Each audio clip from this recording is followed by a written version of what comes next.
नमस्कार साथियों, दक्ष क्लासेस के यूट्यूब चैनल में फिर से आपका स्वागत है। और सामान्य हिंदी की इस सीरीज में कल हमने आर्य भाषा का वर्गीकरण पढ़ा। आर्य भाषा के वर्गीकरण के अंतर्गत 3 पार्ट हमने उसके किए थे। प्राचीन भारतीय आर्य भाषा, दूसरा था मध्य भारतीय आर्य भाषा और तीसरा आधुनिक भारतीय आर्य भाषा। तो कल के पीरियड में प्राचीन भारतीय आर्य भाषा और मध्य भारतीय आर्य भाषा के बारे में हम पढ़ चुके हैं और आज मध्य भारतीय आर्य भाषा का थोड़ा सा एक पोर्शन बचा हुआ है। उसके बाद हम आधुनिक आर्य भाषा के बारे में बात करेंगे। मध्य जो भारतीय आर्य भाषा था उसका एक टॉपिक बचा हुआ है अपभ्रंश के क्षेत्रीय रूप, और उसके अलावा अवहट या अवहत, ये 2 जो टॉपिक हैं ये मध्य भारतीय आर्य भाषा के हैं। और उसके बाद तीसरा जो टॉपिक हम आज शुरू करने वाले हैं आधुनिक आर्य भाषा। तो चलिए शुरू करते हैं, सेशन को आगे बढ़ाते हैं।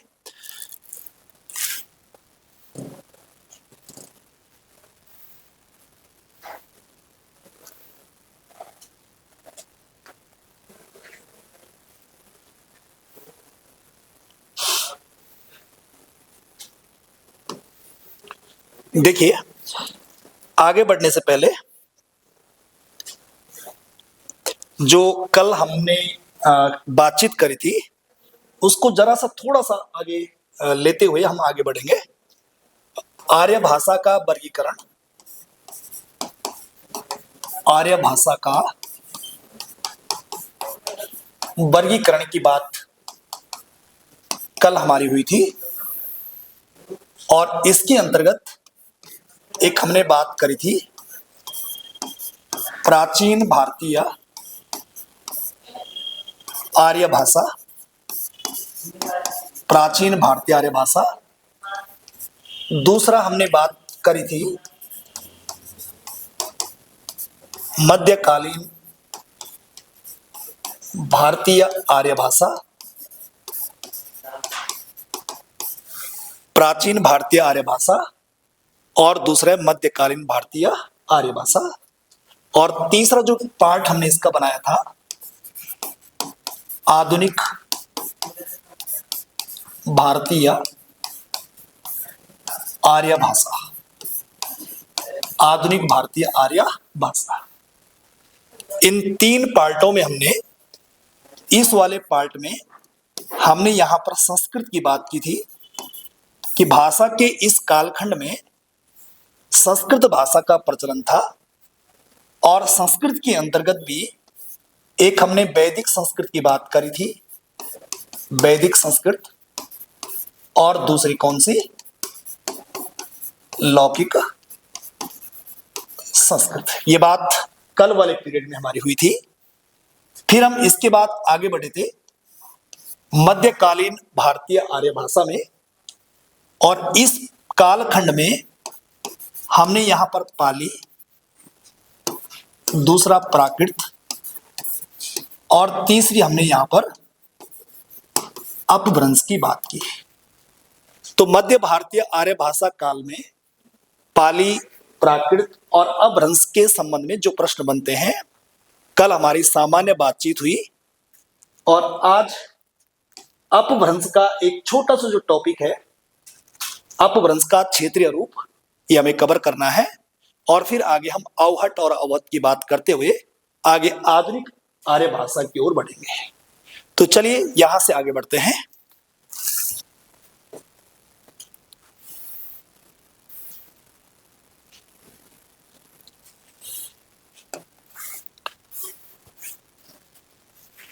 कल के सेशन में हमने बात करी थी कि अपभ्रंश क्या है, अपभ्रंश से जुड़े हुए जो प्रश्न बनते हैं वो सारे हमने कवर कर लिए हैं। और आज अपभ्रंश का क्षेत्रीय रूप हमें थोड़ा सा कवर करना है और फिर हम अवहट और अवहत में बात करने वाले हैं।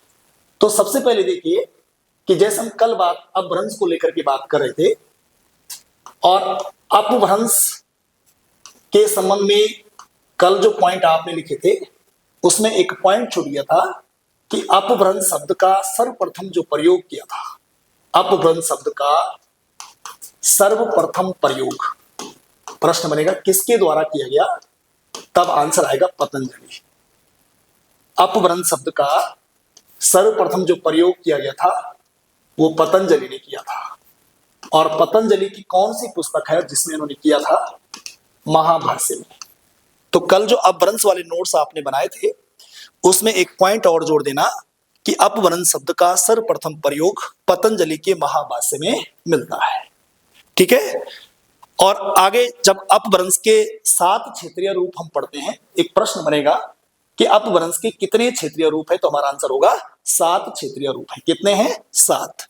और 7 क्षेत्रीय रूप कौन कौन से हैं, उनमें पहला है सौरसेनी अपभ्रंश, दूसरा है पैशाची अपभ्रंश, ब्राह्मण अपभ्रंश, खस, महाराष्ट्री, अर्धमागधी और मागधी अपभ्रंश। एक तो याद रखना कि 7 क्षेत्रीय रूप कौन कौन से हैं, ये लिस्ट हमारे सामने है। फिर दूसरा प्रश्न बनता है कि निम्न में से कौन सी ऐसी भाषा है जिसका विकास सौरसेनी अपभ्रंश से हुआ है, या पैशाची अपभ्रंश से हुआ है, या ब्राह्मण अपभ्रंश से हुआ, इस टाइप के प्रश्न बनेंगे। तो सौरसेनी अपभ्रंश से जिन भाषाओं का विकास हुआ है उनमें एक है पश्चिमी हिंदी, दूसरी है राजस्थानी और तीसरी है गुजराती। आपको याद कैसे करना है, देखो 100 है, यहां पर एक ट्रिक आप यूज कर सकते हैं, 100 पराग। आपने क्या लिखा, 100 पराग। 100 मतलब सौरसेनी, पा मतलब पश्चिमी हिंदी, रा मतलब राजस्थानी और गा मतलब गुजराती। बहुत आसानी से, रटना नहीं है, आराम से समझना है। पेपरों में अगर प्रश्न फंसते हैं तो आपका गलत नहीं होनी चाहिए। अगर पेपरों में प्रश्न आते हैं इन टॉपिकों से तो अक्सर क्या होता है कि पढ़ने के बाद भी गलतियां हो जाती हैं, और गलती इसलिए होती है कि रट लेते हैं। रटी रटाई चीज जो है ज्यादा लंबे समय तक नहीं चलती है, समझी हुई चीज ज्यादा लंबे समय तक चलती है। तो सौरसेनी से पश्चिम हिंदी, राजस्थानी, गुजराती, और ट्रिक आपके सामने क्या है, 100 पराग। इसी प्रकार से पैशाची अपभ्रंश है। पैशाची अपभ्रंश से क्या निकली हुई है, एक पंजाबी और दूसरी कौन सी है, लेंदा। पैशाची अपभ्रंश से पंजाबी और लेंदा। और यहां पर याद रखना है आपको, यहां पर याद क्या रख सकते हैं, पर्पल याद रख सकते हैं ऐसा करके। तो पा मतलब पैशाची अपभ्रंश, फिर पा मतलब पंजाबी और ला मतलब लेंदा। उसी प्रकार से ब्राह्मण से संधि है, आप याद कर सकते हैं बस, बा मतलब ब्राह्मण और सा मतलब सिंधी। उसी प्रकार से खस अपभ्रंश से क्या निकली, पहाड़ी। तो आप याद रखना है ना, खपा। आप क्यों खपा है, तो खपा, खा मतलब खस अपभ्रंश और पा मतलब पहाड़ी। इसी प्रकार से महाराष्ट्री अपभ्रंश, महाराष्ट्री को लेकर के क्या याद रखना है, मामा। मा मतलब महाराष्ट्री और मा मतलब मराठी, ऐसे करके याद रखना है। अर्धमागधी से पूर्वी हिंदी है, आपको याद रखना है कोई लड़की है जिसका नाम है अपूर्वी, और आ मतलब अर्धमागधी और पूर्वी मतलब पूर्वी हिंदी। तो अर्धमागधी अपभ्रंश का, अर्धमागधी अपभ्रंश से कौन सी हिंदी निकली हुई है, तो आंसर क्या बनेगा, पूर्वी हिंदी। इसी प्रकार से जब ये सारे याद होंगे तो यहाँ ट्रिक यूज करने की जरूरत नहीं है। अब जो बचा हुआ है वो सारा का सारा मगधी अपभ्रंश से है, और कौन कौन से, बिहारी, उड़िया, बांग्ला और असमी। तो ये अपभ्रंश का थोड़ा सा पोर्शन बचा हुआ था कि अपभ्रंश के क्षेत्रीय रूप कितने हैं, 7 क्षेत्रीय रूप हैं, और 7 क्षेत्रीय रूप कौन कौन से हैं और उनसे किन भाषाओं का विकास हुआ है ये हमने देखा है। ठीक है जी, ये आधुनिक आर्य भाषाएं ही हैं जिनसे जो ये अपभ्रंश से निकली हुई है। हम पहले भी बात करे हैं कि आधुनिक आर्य भाषाओं का विकास, जिसमें हिंदी भी है, उसका विकास अपभ्रंश से हुआ है। और अपभ्रंश के अलग अलग रूप हैं, और इन अलग अलग रूपों से अलग अलग आर्य भाषाओं का विकास हुआ है, और ये विकास क्रम हम देख पा रहे हैं। इसी क्रम में आगे बढ़ते हैं, यहां से आगे बढ़ेंगे हम। अगला टॉपिक, यहां से टॉपिक हमारे सामने आ जाता है अवहट। टॉपिक का नाम क्या है, अवहट या अवहट। अवहट या अवहट का जो टाइम पीरियड है ये करीब करीब 900 से लेकर के 1100 ईस्वी के बीच का टाइम पीरियड है। हालांकि साहित्य में इसका प्रयोग 1400 ईस्वी तक मिलता है, लेकिन सामान्यतः इसका जो समय माना जाता है वो 900 से 1100 ईस्वी के बीच में है। अब अवहट क्या है, अवहट कोई अलग चीज नहीं है, अपभ्रंश का ही एक बाद का रूप है। यानी अपभ्रंश के बाद का जो रूप है उसे सामान्यतः क्या बोलते हैं, अवहट बोलते हैं। तो जैसे आप देख पा रहे होंगे कि अपभ्रंश की उत्तरकालीन जो अवस्था है इसी को क्या बोलते हैं, अवहट या अवहट। अपभ्रंश की उत्तरकालीन अवस्था का मतलब कि लास्ट का जो टाइम पीरियड है या लास्ट का जो समय है अपभ्रंश का, उस समय वहां पर अपभ्रंश न बोल करके उसे क्या बोलते हैं, अवहट बोलते हैं। इसी क्रम में इसे जो है एक तो परवर्ती अपभ्रंश भी कहते हैं क्योंकि बाद का है, बाद की अपभ्रंश है, तो इसलिए इसको जो है परवर्ती अपभ्रंश भी बोल देते हैं और अपभ्रंश का अपभ्रंश भी इसे कहते हैं। तो 3 पॉइंट यहां से आपको कवर करने हैं। एक तो अपभ्रंश की उत्तरकालीन अवस्था को क्या कहते हैं, तो आंसर क्या होगा, अवहट। और दूसरी बात है कि परवर्ती अपभ्रंश या अपभ्रंश का अपभ्रंश किसे कहते हैं, तब भी आंसर क्या हो जाएगा, अवहट। उसके अलावा देखो भोला शंकर जो व्यास हुए हैं, इन्होंने बताया कि हिंदी का जो आरंभिक रूप है वही अवहट है। हिंदी का जो आरंभिक रूप है वही अवहट है, या किसका कथन है, तो बहुत ही टफ प्रश्न होगा। तो हमारा आंसर क्या आएगा, भोला शंकर व्यास। साथ ही साथ सुनीति कुमार चटर्जी हुई हैं, इन्होंने कहा कि अवहट भाषा अपभ्रंश व पुरानी हिंदी के बीच की कड़ी है। यानी सुनीति कुमार चटर्जी ने क्या कहा कि जो अवहट है ये अपभ्रंश और पुरानी हिंदी के बीच की कड़ी है। यानी जैसे हम अवहट की बात कर रहे हैं तो अवहट से पहले क्या है, अपभ्रंश है, क्योंकि अपभ्रंश का जो बाद का टाइम है उसे हम अवहट बोल रहे हैं, और इसके बाद आती है पुरानी हिंदी। पुरानी हिंदी, तो इन दोनों के बीच में अपभ्रंश और पुरानी हिंदी के बीच की जो कड़ी है वो क्या है, अवहट है। और ऐसी बात कौन बोल रहे हैं, सुनीति कुमार चटर्जी। साथ ही साथ आचार्य रामचंद्र शुक्ल ने क्या कहा कि जो साहित्यिक अपभ्रंश है उसे शुक्ल क्या बोल रहे हैं, पुरानी हिंदी। यानी पुरानी हिंदी किसको बोलते हैं, जो साहित्यिक अपभ्रंश है। रामचंद्र शुक्ल ने कहा है कि साहित्यिक अपभ्रंश को जो है पुरानी हिंदी कहते हैं, और इधर हमने बात करी कि पुरानी हिंदी और अपभ्रंश के बीच की जो कड़ी है वो कौन सी है, अवहट है। आगे बात करेंगे, बहुत ही मोस्ट है, अवहट शब्द का सर्वप्रथम जो प्रयोग किया ये किसने किया, ज्योतिरिश्व ठाकुर।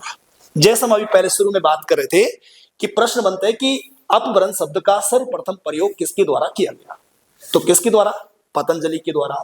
और पतंजलि की जो महाभाष्य नाम की जो पुस्तक है उसमें सबसे पहले अपभ्रंश शब्द का उल्लेख मिलता है, जबकि अवहट शब्द का सबसे पहले जो उल्लेख मिलता है वो वर्ण रत्नाकर नाम की पुस्तक में मिलता है। और वर्ण रत्नाकर जो पुस्तक है वो किसकी है, ज्योतिरिश्व ठाकुर। तो इस प्रकार से अवहट शब्द का सर्वप्रथम प्रयोग करने वाले व्यक्ति कौन है, ज्योतिरिश्व ठाकुर। इसी क्रम में आगे बात करते हैं कि अवहट शब्द का प्रयोग तो ठीक है कि अवहट शब्द का सबसे पहले प्रयोग ज्योतिरिश्व ठाकुर ने किया, ये बात ठीक है, लेकिन अवहट भाषा का सर्वप्रथम जो प्रयोग किया वो कौन है, विद्यापति। और विद्यापति ने किस पुस्तक में अवहट भाषा का प्रयोग किया, तो आंसर होगा कीर्तिलता। कीर्तिलता और कीर्ति पताका इनकी 2 प्रसिद्ध पुस्तक है। तो इनमें से जो कीर्तिलता नाम की जो पुस्तक है उसमें विद्यापति ने सबसे पहले अवहट भाषा का प्रयोग किया। इसी क्रम में और आगे बढ़ते हैं हम कि विद्यापति ने प्राकृत की तुलना में अपनी भाषा को, अपनी भाषा यानी अवहट, विद्यापति ने प्राकृत की तुलना में देखो आप अपनी भाषा अवहट को जो है मधुरतर बताया।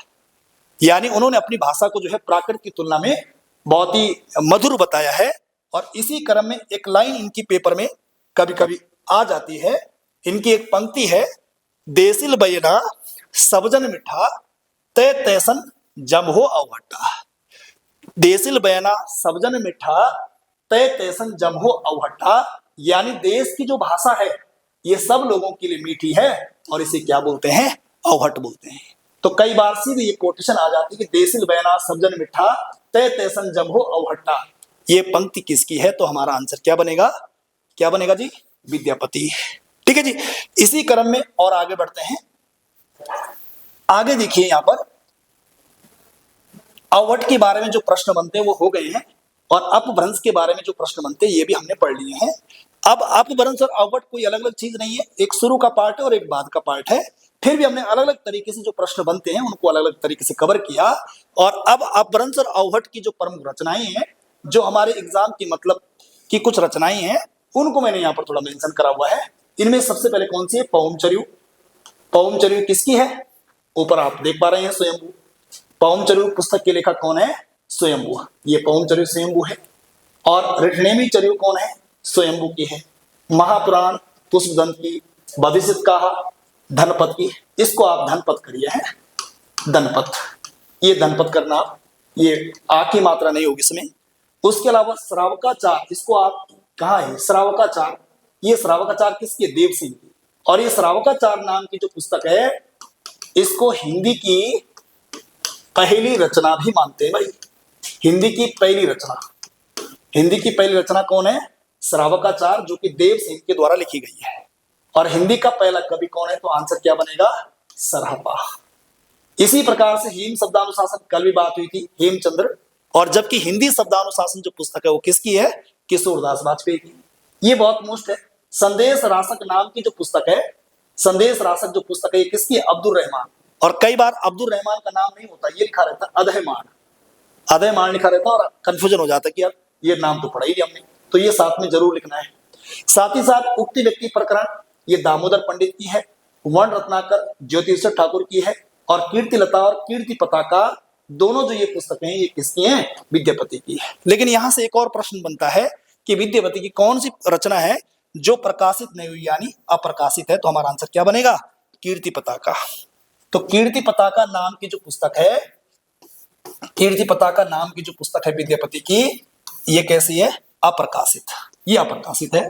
तो ये अपभ्रंश और अववट की कुछ प्रमुख रचनाएं हैं। इनमें से कभी कभी जैसे हेम शब्दानुशासन है, जैसे संदेश रासक है, जैसे कीर्तिलता, कीर्ति पताका, या कभी कभी पौमचर्यु, ऐसी रचना आ जाती है। और पौमचर्यु के बारे में कल भी हमारी बात हुई थी कि अपभ्रंश की रामायण किसको बोलते हैं? पौमचर्यु। और अपभ्रंश का वाल्मीकि किसको बोलते हैं? स्वयंभू को। ठीक है जी। इसी क्रम में और आगे बढ़ते हैं। यहां पर हमारा जो है प्राचीन जो भारतीय आर्य भाषा था वो तो पहले ही निपट गया था, लेकिन जो मध्य भारतीय आर्य भाषा है ये पूरा कवर हो जाता है। और यहां से तीसरा पार्ट हमारा शुरू हो जाता है, आधुनिक भारतीय आर्य भाषा।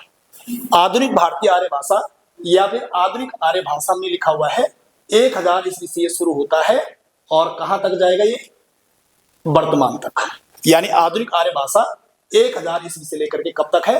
वर्तमान तक। और आधुनिक आर्य भाषा का विकास किससे माना जाता है? तो हमारा आंसर क्या होगा? अपभ्रंश से। आधुनिक आर्य भाषा में कौन कौन सी आती है? जैसे हिंदी है, सिंधी है, ठीक है जी, उसके अलावा उड़िया है, असमी है, जिनका हम अभी बात कर रहे थे इससे पहले कि ये अपभ्रंश से निकली है, सौरसेन से निकली हुई है, प्राचल से निकली, वो सारी आधुनिक आर्य भाषाएं हैं। तो इसीलिए पहला पॉइंट प्रश्न बनेगा कि भाई जो अपभ्रंश है यानी जो आधुनिक आर्य भाषाएं हैं उनका विकास किससे हुआ? तो हमारा आंसर क्या बनेगा? अपभ्रंश से। इसी प्रकार से 1880 में, बहुत मोस्ट है ये, 1880 में सबसे पहला व्यक्ति कौन है जिन्होंने आधुनिक आर्य भाषा का वर्गीकरण किया था? तो ये तो बात सही है कि आधुनिक आर्य भाषा का विकास जो है अपभ्रंश से हुआ है, लेकिन आधुनिक आर्य भाषाओं का जो वर्गीकरण सबसे पहले किया था वो कौन थे? डॉक्टर हर्नले। और डॉक्टर हर्नले ने आर्य भाषा का वर्गीकरण कब किया था? 1880 में। कब किया था? 1880 में। 1880 में सबसे पहले आधुनिक आर्य भाषा का वर्गीकरण डॉक्टर हर्नले ने किया था। इसी प्रकार से डॉक्टर हर्नल ने जब आधुनिक आर्य भाषा का वर्गीकरण किया था तो इन्होंने 4 भागों में बांटा। यानी सबसे पहले जिन्होंने आधुनिक आर्य भाषा का वर्गीकरण किया डॉक्टर हर्नल साहब, इन्होंने जो है कितने भागों में, कितने वर्गों में जो है आधुनिक आर्य, कितने वर्गों में जो है आर्य भाषाओं को रखा? तो 4 वर्ग। 4 वर्ग कौन कौन से हैं? एक है पूर्वी गौंडियन। कौन सा है? पूर्वी गौंडियन। और पूर्वी गौंडियन के अंतर्गत इन्होंने पूर्वी हिंदी, बांग्ला, ये बांग्ला कर दीजिए आप इसको, ये नहीं होगा, बांग्ला, असमी और उड़िया। दूसरा है पश्चिमी गौंडियन, जिसमें इन्होंने पश्चिमी हिंदी, राजस्थानी, गुजराती, सिंधी और पंजाबी को रखा। और मोस्ट ये है कि जो डॉक्टर हर्नले साहब थे जिन्होंने आधुनिक आर्य भाषाओं का सबसे पहले वर्गीकरण किया, उन्होंने गढ़वाली, नेपाली और पहाड़ी जैसी जो भाषाएं हैं वो किसके अंदर रखा? तो हमारा आंसर क्या आएगा? उत्तरी गौंडियन के अंतर्गत। और दक्षिणी गौंडियन में इन्होंने क्या रखा? मराठी में। तो जिन जिन भाषाओं को उन्होंने जिन जिन वर्गों में रखा उनका जिक्र हमने यहां पर कर दिया है। और अब आगे हम इसी क्रम में थोड़ा सा और आगे बढ़ेंगे। आगे देखिए, भोलानाथ तिवारी हुए हैं, बहुत ही प्रसिद्ध हिंदी व्याकरण में इनका नाम है।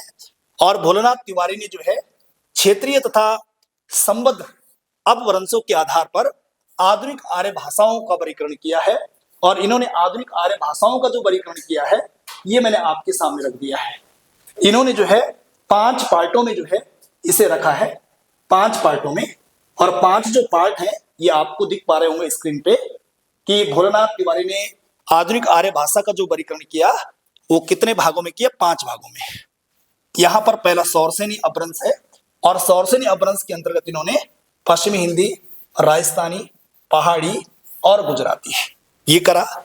दूसरा, मागधी जो है ये भारत के पूर्वी भाग वाला हिस्सा था जहां पर ये मागधी चलती थी, और ये मध्यवर्ती भाग था जहां पर ये सौरसेनी चलती थी। और अर्ध मागधी जो है मध्यवर्ती मध्य पूर्वी वाला भाग है, और महाराष्ट्र वाला दक्षिणी, और ब्राचड़ वाला पैसाची। तो इस बीच में आप देख रहे हैं कि मागधी के अंतर्गत बिहारी, उड़िया, बंगाली कह सकते हैं, असमिया, और इधर अर्ध मागधी में पूर्वी हिंदी, और इधर महाराष्ट्र में मराठी, और ब्राचड़ में इन्होंने जो है ब्राचड़ पैसाची नाम दिया इसको, और सिंधी लहंदा पंजाबी को इन्होंने इस वर्ग के अंदर रखा। ये इसलिए पढ़ रहे हैं, यहां से देखो इसको कवर करने का ध्येय क्या है कि जैसे इससे पहले देखो आप यहां सामने देखो आप, हमने आधुनिक आर्य भाषाएं देखी और अपभ्रंश के भेद देखे। तो यहां पर देखिए ये पहाड़ी वाला देखो आप, अभी इससे पहले हमने एक खस अपभ्रंश पढ़ा था, तो खस अपभ्रंश का विकास हमने खपा करके याद किया था अभी इससे पहले कि खस अपभ्रंश का विकास किससे हुआ, पहाड़ी से। लेकिन जो भोलानाथ तिवारी हुए हैं उन्होंने पहाड़ी का जो विकास माना है वो खस से न मान करके किससे माना है, सौरसेनी से।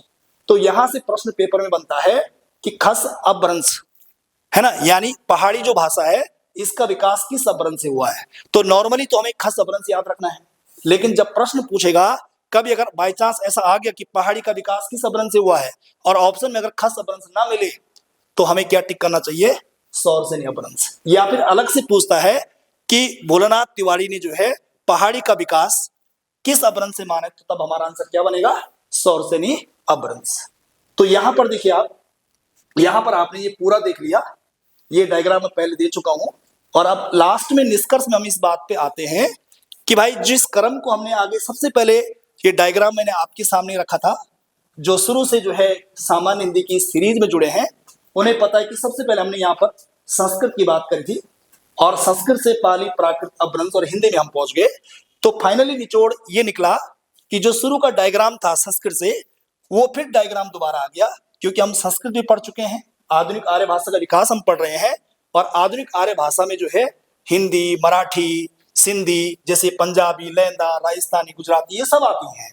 लेकिन हम इन सब की बात नहीं करेंगे क्योंकि हम हिंदी पढ़ रहे हैं, तो हिंदी को ही पकड़ेंगे हम हिंदी की ही बात करने वाले हैं।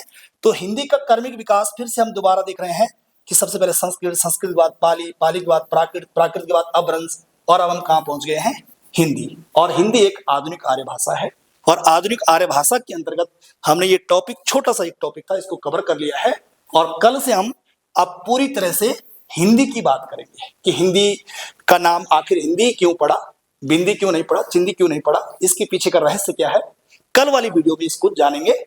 और दूसरी खास बात यह है कि जैसे आप लोग इन वीडियो को देखते हैं, नोट्स बना रहे हैं, और लगातार इसी प्रकार से बनाते रहिए। और आप सभी का मैं बहुत बहुत आभारी हूं, क्योंकि आपके जो कमेंट मैं देखता हूं, जब मैं उनको पढ़ता हूं तो बहुत खुशी होती है, और आपका एक एक जो कमेंट है वो मेरे लिए मोटिवेशन का काम करेगा। और आपको अग्रिम शुभकामनाएं हैं, बधाइयां हैं, और आप लगातार मेहनत करिए रहिए, और इसी प्रकार जो प्यार आप मुझे दे रहे हैं मैं इसी का मैं ये चाहूंगा कि इसी प्रकार का प्यार आप हमें देते रहें। बहुत बहुत धन्यवाद।